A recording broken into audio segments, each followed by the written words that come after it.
Hello everyone, मैं हूं निखिल और आप देख रहे हैं स्पेस विद निखिल। मैं आज एक ऐसी सीरीज चालू करने वाला हूं जो कि उन बच्चों के लिए इम्पोर्टेंट है जो कि एग्जाम ओरिएंटेड हमारे इस चैनल में एंटर करते हैं। मतलब उन्हें एक ऐसा टॉपिक चाहिए जिसके बारे में उनको पहले नॉलेज तो देता था, लेकिन उन्हें कोई नोट्स नहीं देता था और उन्हें डायग्राम बना के एग्जैक्ट समझाता नहीं था। एनिमेशन तो इस वीडियो में रहेगा ही, लेकिन आप सबको ऐसा एक रफली डायग्राम बना के दिखाया जाएगा और आपको अच्छे से एक्सप्लेन करने की कोशिश करूंगा। तो चलिए शुरू करते हैं और इन नोट्स के साथ आप अपने एग्जाम को भी दे सकते हो।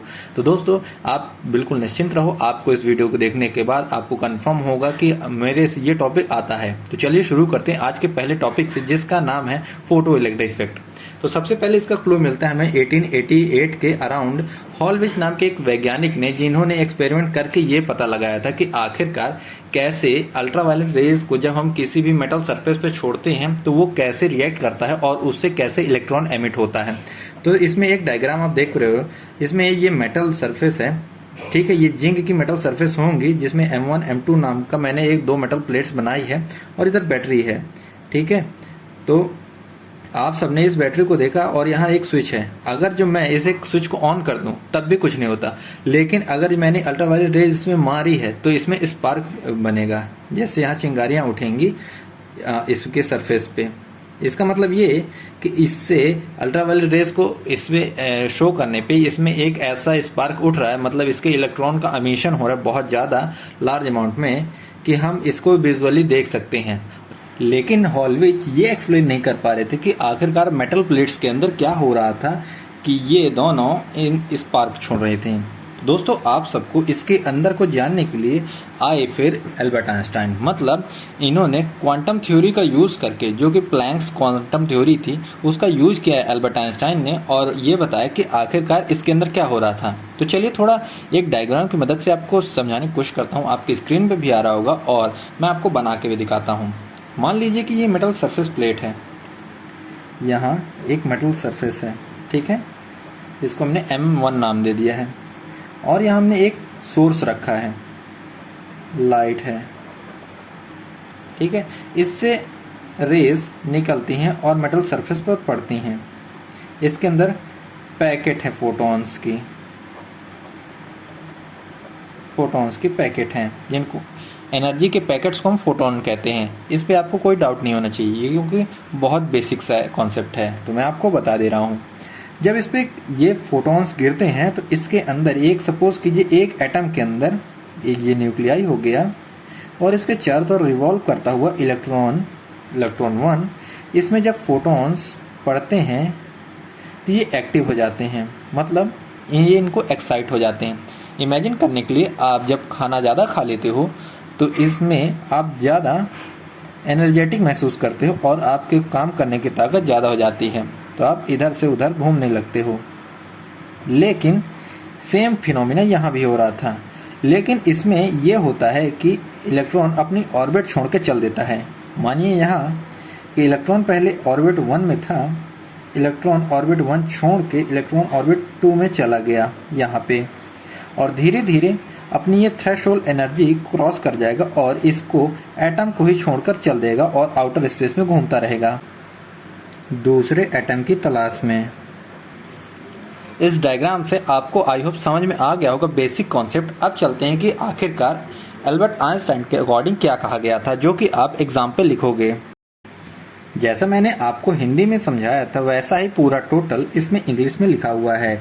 इन 905 Einstein explained the phenomena of the photoelectric effect on the basis of the Planck's quantum theory।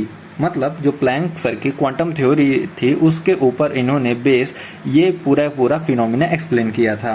According to it, light travels in a form of the small bundle of packets. मतलब इन्होंने एक ऐसा explanation दिया था कि light जो travel करती है वो वेव पैकेट के फॉर्म में ट्रैवल करती है। मतलब उसमें छोटे छोटे पैकेट्स होते हैं ऐसे, जिसके अंदर एनर्जी रहती है, वही लाइट को हम फोटोन कह देते हैं। उनका कहने का मतलब यही है। तो आगे चलते हुए हमें पता चलता है एनर्जी विद द स्पीड, जो वेव पैकेट होता है वो स्पीड ऑफ लाइट से ट्रैवल करता है, क्योंकि एक प्रकार की लाइट ही है। This bundle of the light is called the photon, जैसा कि मैंने आपको यहाँ पे बताया।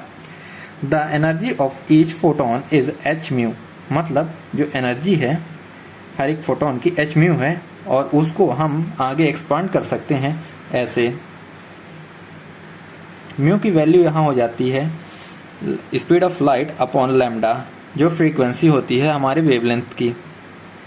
तो आगे चलते हुए ये बताया जाता है कि इससे हम मोमेंटम निकाल सकते हैं और इस लाइट की फ्रीक्वेंसी निकाल सकते हैं। इसमें जो प्लैंक कांस्टेंट की वैल्यू लिखी गई है 6.6 10⁻34, इसको आप अच्छे से रीड कर लीजिएगा और अपने एग्जाम पे लिखिएगा, तो आपको एकदम परफेक्ट आंसर के लिए आपको नंबर भी मिल सकते हैं। आगे चलते हुए हम कुछ पॉइंट्स की बात करते हैं। तो पहला पॉइंट ये है, जैसे हमारा थ्रेशोल्ड एनर्जी है उसको हम लिखते हैं phi equal to H mu naught. H mu naught हमने क्यों कहा, क्योंकि ये एक सब्सिडरी होता है और कुछ पार्ट ऑफ द एनर्जी होता है।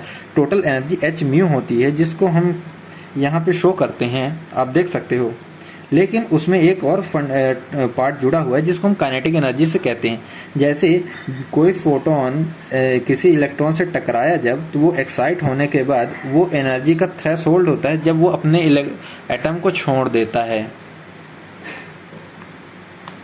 और उसके बाद उस एनर्जी का थ्रेशोल्ड जब और ज़्यादा उस पर फोटोन की बम्बार्टमेंट होती रहती है तो वो अपनी काइनेटिक एनर्जी बूस्ट करता है, ना कि अब और किसी से अटैच होने जाएगा या फिर और बड़ी ऑर्बिट में जाके बैठेगा। ऐसा नहीं होता, वो रिलीज होता है, आउटर स्पेस में घूमता है और अपनी काइनेटिक एनर्जी इंक्रीज करता है और किसी से जाके कोलाइड करता है, और इसी कोलिजन से हमें चार्ज भी मिलता है, आप ध्यान दीजिएगा। ठीक है, उसके बाद काइनेटिक एनर्जी का फॉर्मूला ये है, और इन दोनों को ऐड करने के बाद हमें ये मिलता है टोटल एनर्जी, जो कि एच म्यू है। ठीक है, जैसा कि आप देखते हैं थर्ड पॉइंट में हमारे लिखा गया है कि अगर जितने इलेक्ट्रॉन, जैसे हमारे पास 100 इलेक्ट्रॉन निकले हैं तो उतनी ही इंटेंसिटी की लाइट जाएगी, ना कि फ्रीक्वेंसी ऑफ लाइट पे डिपेंड करता है इलेक्ट्रॉन का एमिशन। तो आप सब इसे रीड कर लो और ऐसा ही कुछ एक्सप्लेनेशन डायग्राम आप बना सकते हो, इसको कंसिडर मत कीजिएगा। तो आई होप, मेरे को लगता है आप सबको समझ में आ गया होगा, और एक बार आप स्क्रीनशॉट ले सकते हैं इसका। तो मिलते हैं अगले वीडियो में, तब तक के लिए धन्यवाद। अगर आपको कोई भी डाउट हो तो नीचे कमेंट कीजिए, समझ में आया तब भी, और नहीं आया तो उसमें बताइए कि मैं क्या इंप्रूवमेंट कर सकता हूँ कि आपको ज़्यादा बेहतर से मैं समझा सकूँ। इसमें एनिमेशन का भी यूज़ किया गया था, तो आपको कैसा लगा वो।